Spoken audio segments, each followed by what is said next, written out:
don't actually have to look far back into the history or far ahead into the future to understand what is actually coming in our way.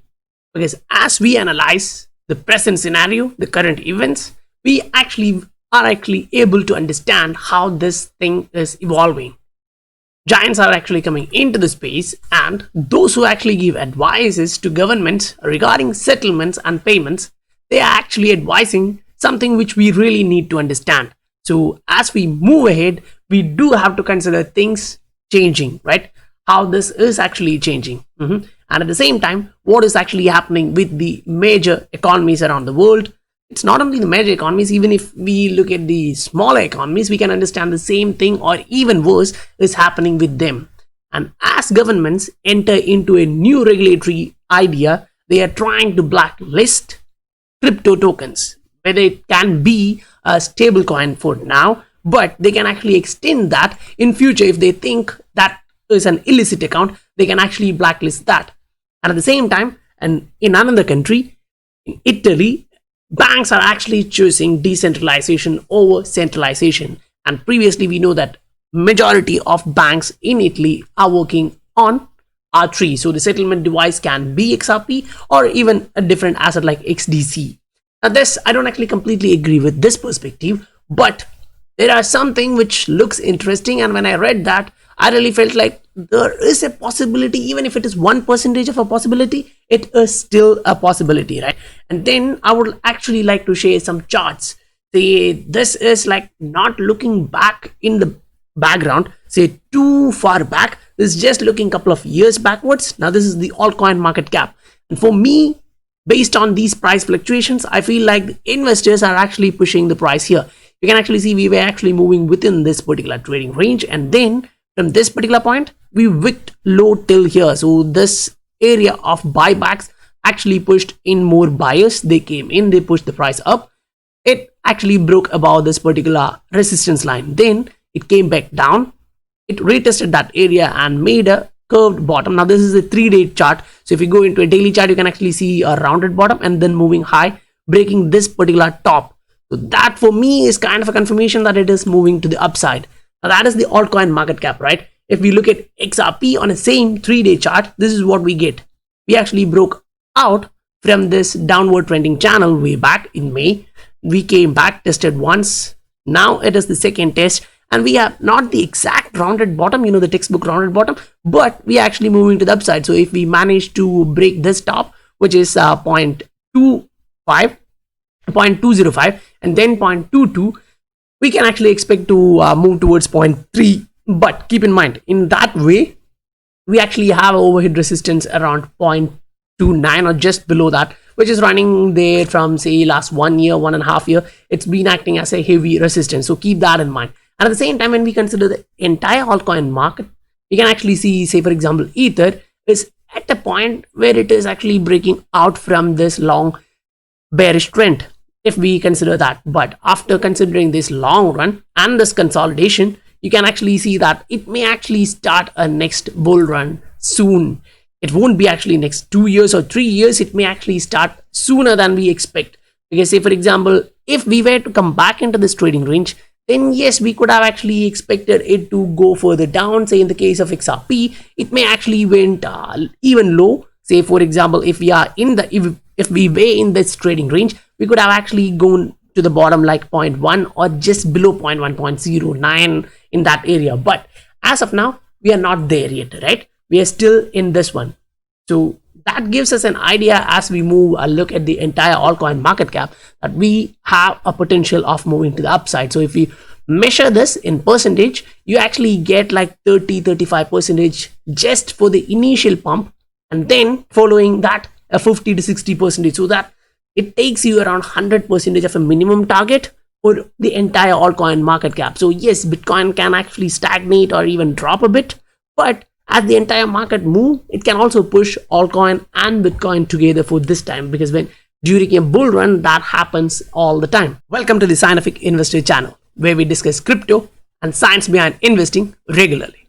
Now this particular video actually gives you an idea about how huge market is actually awaiting for regulatory clarity, and as soon as this happens, we'll actually directly jump into a hell of an ocean where it's full of liquidity, it's full of capital which will be flowing through ILP and XRP ledger. In this particular aspect, in the last video we showed you how securities can be tokenized and what all are the considerations while they tokenize that one, right, on a distributed ledger technology. So this particular video gives you a further link ahead to hint, like it's a hint in which you can link ahead and think of what is coming. Tokenization of securities could result in several improvements. The distributed ledger could make it easier to identify the owner of the token. Individuals could use smart contracts to automate actions. However, the fundamental trade-off between credit risk and liquidity remains in a tokenized world, but the optimal outcome of that trade-off may change. Not all securities will be tokenized at once. The success of tokenized securities will depend on interacting with accounts. Our taxonomy shows that the future of settlement involves both tokens and accounts. So as we move ahead, we can actually see slow by slow, each step by step, it's actually changing the entire landscape. So as that is changing, what you have to understand is at the same time, you are also getting change in the other industry, which is remittance.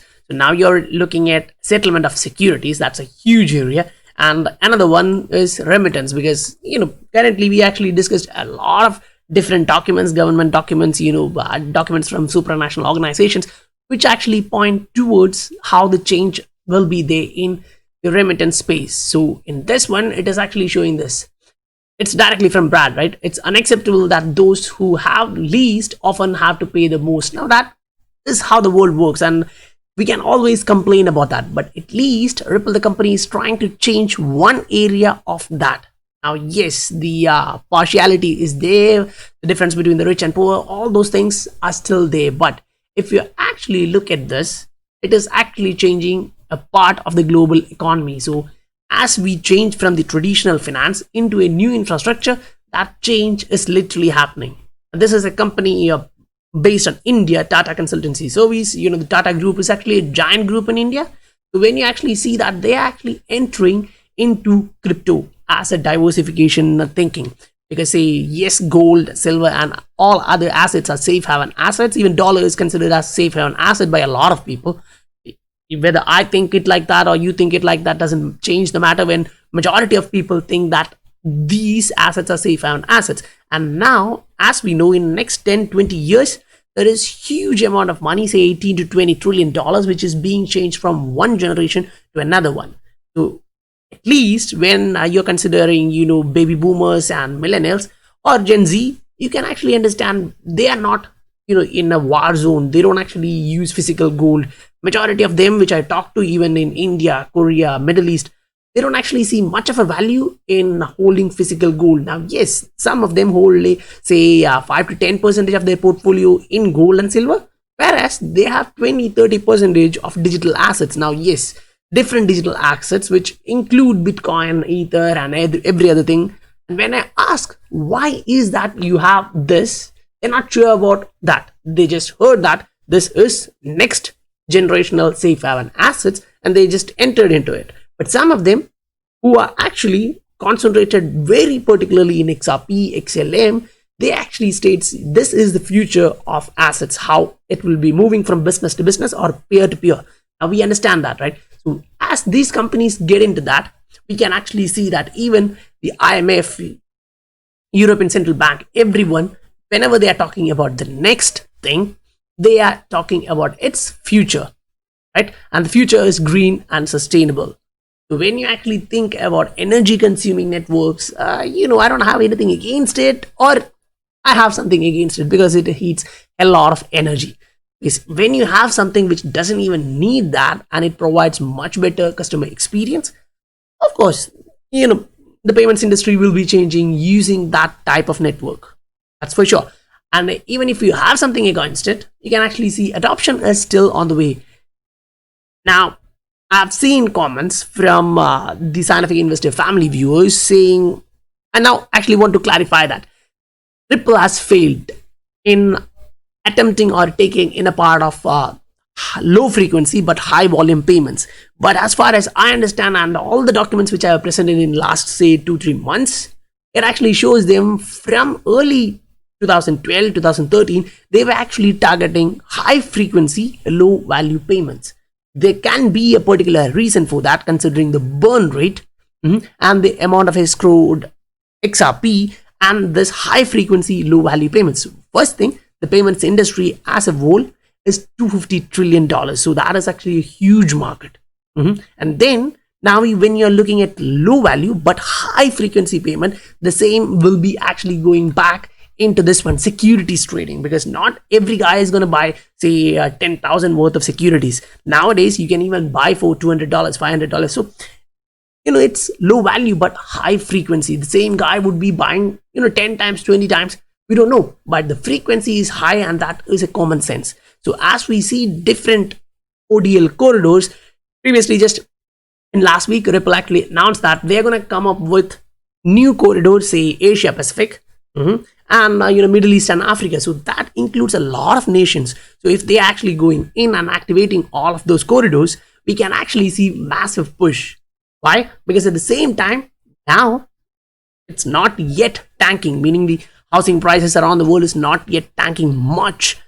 If you consider the supply and demand, both is kind of rising or decreasing at the same moment, and not every recession pushes the house price or home price down, because it depends. If you take last I think 4 to 5, it's kind of 50-50 chances that the housing prices will go down. But when this happens, the mortgage payments are being left out, no one is actually paying that, then there is a chance that it may actually go for foreclosure. But based on the current pandemic, governments are saying to the banks that you can't do that as of now. You have to give the residents more time to pay that back. But if the situation is going ahead like this, companies are laying off, we can see this further ahead.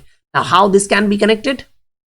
These guys, when they put this into foreclosure, someone will actually come in to buy. If, for example, in a previous video from Robert Kiyosaki, he was saying like during last recession, he literally took out 300-500 million from a bank, and he bought out all these foreclosures, a lot of them, with little interest. So the meaning when they are borrowing money, that means money is created, bank's liability is increasing, right? So the money in the world, say for example all the debt, let it be corporate, let it be divided from retailers, corporates, and even national debt, it is increasing. So when they are entering into a central bank digital currency era, pushing out a central bank digital currency which is backed by their liability, we can see something. Because when we say the market cap cannot be this much because we don't have that much money, they are creating a lot of amount of money now, and they have to back it out with something, and there is not enough gold to actually do so. And when we see that the technology is evolving like that, we can also see and understand this is also happening. When government even thinks about it is doing some illicit work, they are kind of directly blacklisting that. So think, when US government is coming out, one of the softwares, I think it's Chinese based software, TikTok, has been banned in India. Now a lot of other applications has been banned, say 58 59 applications in India. And now US president is asking whether we have to do the same. If they are doing that, then it's for sure. If the same application is not even working in China, then why in other countries, right? So automatically they can be banned.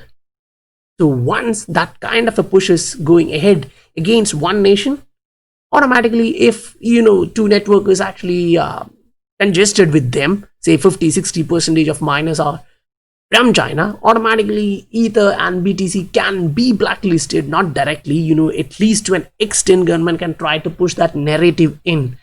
Retail investors, whether they will take it in or out, it's up to them. But there can be restrictions for funding and taking out the profits. If they can use it directly in that, it's okay. Because now, yes, these platforms are decentralized, but the banking area is also coming into a decentralized area where they are in a permission blockchain, not a permissionless blockchain. That is the change here. They are using this technology for decentralization and improving their customer experience, but they are still keeping that regulatory clarity and their authority. Say they can actually use the nodes in that network, say RippleNet. There are validators, and these validators are not like junk people, right? These are well reputed institutions, and exchanges which are fully regulated are involving this. So when we actually talk about that, this is kind of getting my attention. Now, yes, as I told in the initial stage, I don't actually completely agree with all the statement from the author, but the perspective is not that bullshit. You can say that it's kind of okay, it's good.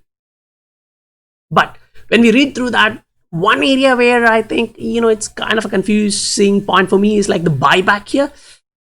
Now, yes, it is possible, say the price is being pushed down, a lot of guys is jumping the boat from say XRP to XLM or other coins which is pumping now, and these will be bought back by someone else, because we just saw in the top 2-3 tiers of XRP holders, they are buying hell lot more, increasing their stacks. The accumulation mode is like pushed on, it's on fire for them, whereas the lower bound coins are not going up, or at least some of them are actually dumping it.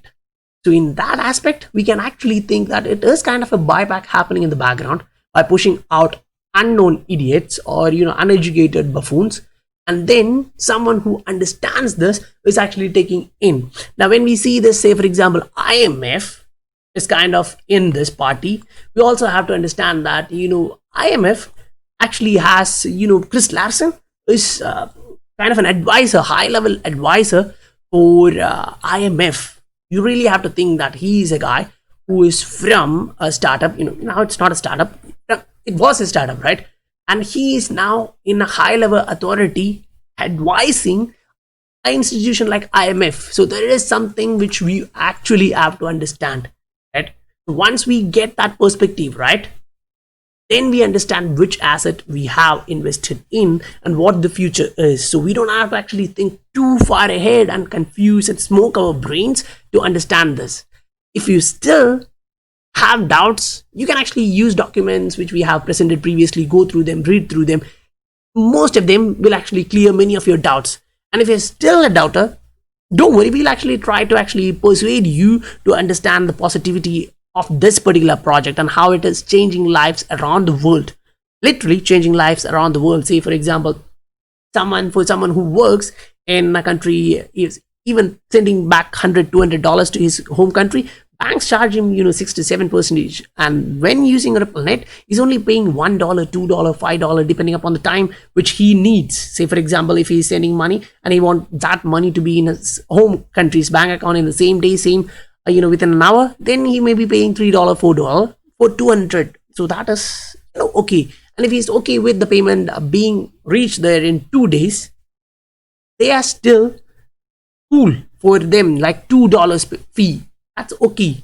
Now this is an example which I am conveying you from South Korea to India, to that corridor, and the explaining thing is actually based on a company which is working or runs on Ripple. You can actually say that a fintech which is working with Ripple, which is a partner of Ripple, and connecting the corridor from Korea to Indian rupees, Korean won to Indian rupees.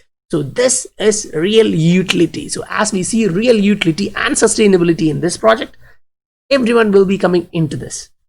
So hopefully you guys understood what I tried to convey, and if you like the content, do hit that like button, and if you're new here, please do support the channel, hit that subscribe button. I'll meet you guys on the next video. Bye for now.